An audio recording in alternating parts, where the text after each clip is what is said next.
dans le désert que Moïse a rencontré sa femme.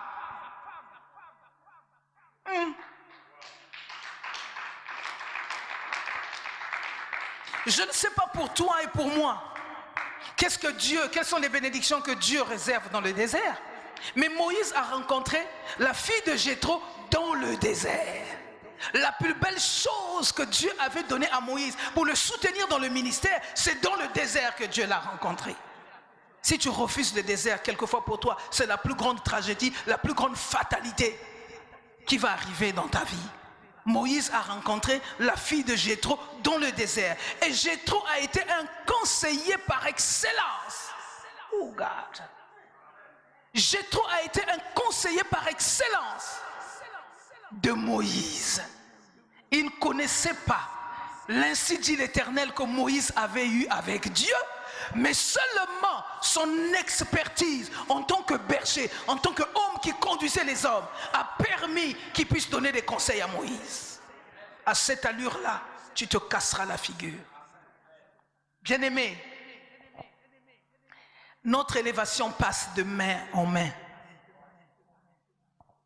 Notre élévation passe de main en main. Aucun homme sur la terre n'a été élevé s'il n'est pas passé entre les mains des hommes. Notre élévation passera toujours de main en main. On appréhende mal le fait que Dieu te donne un mentor. On appréhende mal quelquefois que Dieu te donne un pasteur qui n'a rien à voir avec ta vie. Aucune chose que l'Éternel fera de manière surprenante. Parce qu'il sait pourquoi il a mis chaque personne à côté de chaque personne. Parce qu'il sait que chacun de nous a quelque chose à apporter à l'autre. Jéthro n'avait pas la même puissance que Moïse, mais regardez comment Dieu l'a utilisé pour devenir un excellent coach. Les promesses que Dieu avait données à Moïse n'ont rien à voir avec les promesses que Jéthro a eues. Mais regardez comment on étudie. Quelquefois vous dites, mais pourquoi Dieu me donne un pasteur comme celui-là? Mais Dieu sait pourquoi il ne conduit tes pas. Parce que tu as destiné à une relation à avoir avec cet homme qui est à côté de toi. Cet homme qui te conduit à une relation. Il y a quelque chose qui te lie. Quelque chose qui lie ta destinée avec cette personne qui est en train d'être ton pasteur. Alléluia. Des voies par excellence. Dans le désert, personne ne choisit sa voie. Dans le désert, personne ne se lève le matin pour dire, bon, aujourd'hui, j'ai décidé maintenant de prendre le chemin. Oh my God. Personne ne va dire que ce matin, je me décide maintenant d'aller dans le chemin du désert. Le désert s'imposera à toi. Le désert est une figure qui s'imposera à toi. Parce que c'est la suite des événements naturels et surnaturels que Dieu a préparés. Les enfants d'Israël sont sortis d'Égypte. Et Dieu n'a pas trouvé un autre moyen. Les enfants d'Israël sont partis d'Égypte par des voies détournées.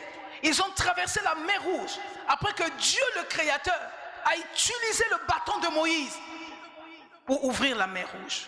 Cela ne suffisait pas. Après la sortie de la mer Rouge,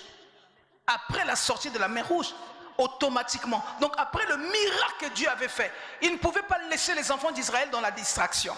Il a créé un autre événement. Parce que l'objectif de Dieu, c'est que les enfants d'Israël rentrent dans le désert pour l'adoration.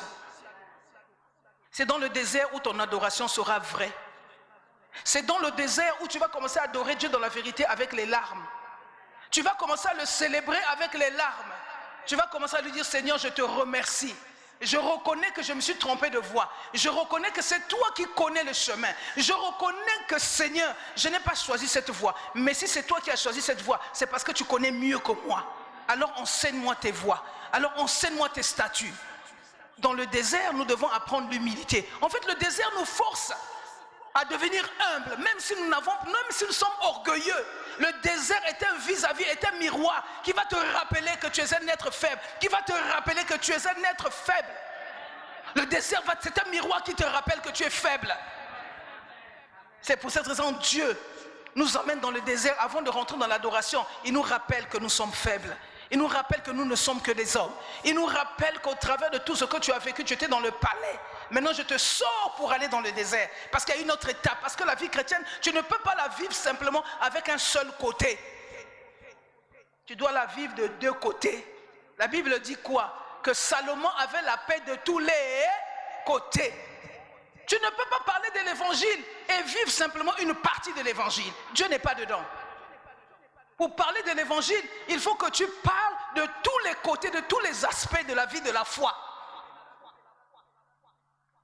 Dieu n'est pas seulement un Dieu des montagnes.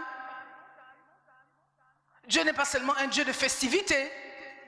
Dieu aussi est un Dieu de pleurs et un Dieu de sang. Il y a des choses que Dieu réclame par le sang. Il y a des choses que Dieu réclame par le sacrifice. Il y a des choses que Dieu réclame par le désert. Et les choses les plus profondes, Dieu peut les réclamer par le sang. Dieu a toujours été de tout temps, depuis le commencement, un Dieu du sang. Vous allez me dire, il est bon, il est gentil, il est tout, mais je suis désolé, mais Dieu est d'abord un Dieu de sang. Et Dieu aime le sang. Alléluia. Alléluia. Alléluia. Qu'est-ce qui s'est passé à la croix? Il y a eu l'eau et le sang. Vous ne pouvez pas parler de la parole de Dieu si vous n'associez pas le sang. Et quand vous lisez la Bible, toute la Bible est tachetée de sang. Il y a du sang dans toutes les pages de la Bible. Ça symbolise la souffrance et l'alliance. Ça symbolise l'alliance. Et ça fait remarquer aussi les traits de la souffrance. Bien-aimés dans le Seigneur, on ne peut pas parler de la vie chrétienne. On ne peut pas parler de la vie de la foi si on ne mentionne pas le désert. Et dans le désert, c'est là où nous nous confrontons avec la douleur et la souffrance. Donc si vous voulez parler du désert, s'il y a quelques souffrances, c'est qu'il y a aussi quelques bénédictions. Dieu ne peut pas nous emmener dans le chemin du désert s'il n'a pas prévu la bénédiction. Il a prévu la manne dans le désert. C'est une bénédiction. Comme je disais les semaines qui se sont écoulées, il y a eu les enfants d'Israël qui ont mangé la manne. Donc c'est Dieu lui-même qui faisait la cuisine. Et il faisait descendre ça. Et les enfants d'Israël venaient au rendez-vous avec Dieu pour manger ce que Dieu préparait. Ça devait être succulent, ça devait être très bon. Il y avait l'écaille. Et à chaque période de la vie des enfants d'Israël, Dieu se manifestait par des épreuves, par des révélations, par des visions. Et quand ils sont arrivés en Égypte, pour Dieu, c'était un moyen d'enseigner parce qu'il était en train de préparer. Le Seigneur était en train d'entrevoir la visibilité de sa puissance. Il a permis que les enfants d'Israël se connectent à l'Égypte, qui était à cette époque une des plus grandes puissances économiques sur le plan financier. Une connexion que Dieu avait préparée. Le chemin par excellence pour la libération du peuple d'Israël, il devait passer par l'Égypte. Vous savez, Dieu nous fait passer par des épreuves, ce n'est pas pour nous tuer. Parce que tout ce qui ne te tue pas te rendra forcément plus fort. Et chaque fois quand Pharaon regardait les enfants d'Israël, il les trouvait forts de jour en jour. Les ennemis, chaque fois quand ils n'arrivent pas à te tuer, quand ils te revoient le matin, ils ont peur de toi. Ils ont peur de toi parce que le projet qu'ils ont eu la nuit de te tuer, ils n'ont pas réussi à le faire. Et ils savent que tu portes un nom nouveau, que tu as un diadème sur ta tête parce qu'ils n'ont pas pu te tuer. Et quelqu'un peut dire gloire au Seigneur parce que Dieu me connaît. Quelqu'un peut dire gloire au Seigneur parce que les sorciers de ma famille n'ont pas pu me broyer. S'ils n'ont pas pu me broyer, c'est que ma destinée est cachée entre les mains du Seigneur. Alors j'accepterai les choix que le Seigneur va faire pour moi.